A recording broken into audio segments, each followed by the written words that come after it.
তো আল্লাহর প্রিয় হইতে হইলে নফল ইবাদত করতে হবে। কি কি নফল ইবাদত করে আল্লাহ তাআলার প্রিয় হতে পারে আমি দুই একটি আপনাদের সাথে শেয়ার করবো ইনশাআল্লাহ। এক নাম্বার, আল্লাহর কোরআনের তেলাওয়াত। এটা আল্লাহর বাণী। কোরআন তেলাওয়াত মানে আল্লাহর সাথে কথা বলা। যখন আপনি কোরআন তেলাওয়াত করেন, কাইন্ড অফ আপনি আল্লাহর সাথে মুনাজাত করেন, মানে একান্ত আলাপন করেন, আলাপচারিতা করেন। দুই নাম্বার তালিকা হচ্ছে আত-তাহাজ্জুদ বা কিয়ামুল লাইল।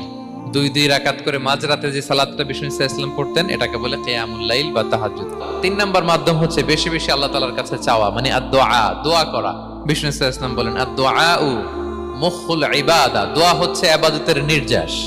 এবং আল্লাহর কাছে চাইলে আল্লাহ খুশি হয়, না চাইলে আল্লাহ বেজার হয়। বিনয়ের সাথে চাইতে হবে, চোখের পানি ছেড়ে চাইতে হবে, চাওয়ার মতো চাইতে হবে।